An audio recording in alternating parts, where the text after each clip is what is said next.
the traditional MCC versus the reigning county champion season opening game is always considered very important and takes pride of place. It has been played in other overseas locations before, but it is a great privilege and honor for us as the MCC to bring it to Sri Lanka, and of course play it in between the two test matches where England will be playing Sri Lanka. As for me as the president of the MCC, it's even a bigger challenge apart from that to actually play in the game, because I've been asked to captain and play, so it's been a few years since I held a bat. I just got back into training. It'll also provide opportunities for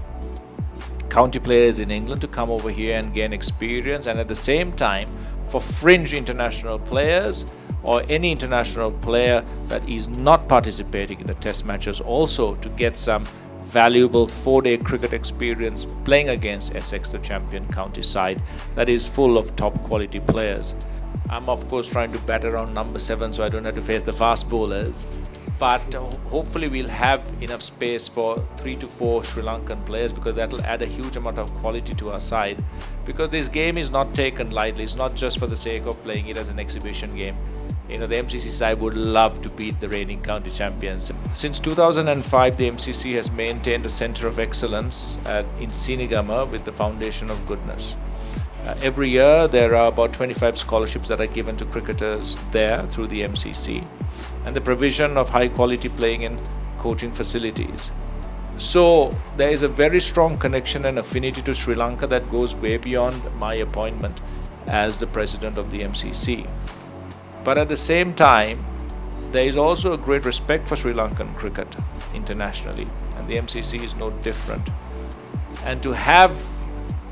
county players to come here and have the experience of playing in the subcontinent in an iconic location like Galle and play against a quality MCC side made up of county professionals and of course fringe international players, that also carries a great deal of benefit. So there are a lot of reasons that tie into it, and of course it's also helpful in terms of Sri Lanka and its profile, especially if you take into consideration what happened earlier in 2019, that there is a show of support and solidarity with the country in terms of the knock-on benefits, tourism, in raising the profile of Sri Lanka internationally, not just as a cricketing destination, of everyone who travels to watch that test series and of course watch the county game, to experience what the country has to offer and take that back, and hopefully more and more people will come. The MCC,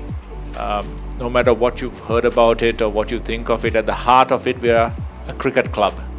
So one of our greatest strengths is that we play cricket, and annually we play just over about 400 games both in England and overseas. And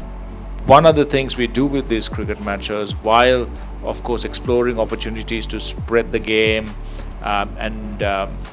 of course influence the game broadly, we also try to raise the profile of the MCC, and at the same time have continuous programs both at home in England and overseas to develop cricket and to provide facilities and playing opportunities for those without access. Being the MCC president at one time used to be that you had to run the day-to-day operations of the club, but that role has slightly changed a few years ago, where there is a club chairman, Gerald Corbett, and of course the CEO, Guy Lavender, and of course the principal committee and the subcommittees that have now taken over the day-to-day running of the club, which makes the life of the president much easier. So as a president you can choose which areas you want to make an impact in, whether it's the MCC Foundation that does a huge amount of work within England and of course as importantly away from England internationally in countries including Sri Lanka, impacting cricket directly through the World Cricket Committee, which I've been a part of for quite a long time, I think about 7 years now. At the same time discussing alongside and keeping abreast of what is happening at the MCC in terms of all the subcommittees that do a huge amount of work, especially now there's a redevelopment of the Compton and Ettridge stand. and engaging and raising the profile of the MCC internationally, because this is the first time they've strayed from the norm and they've had an international president. And the MCC, with 18,000 members and 5,000 associate members, is quite a substantial club that is well known and revered internationally. So to make use of that, to ensure that the club keeps engaged not just locally but internationally, and the club keeps progressing to become even more inclusive, more progressive in terms of spreading the game.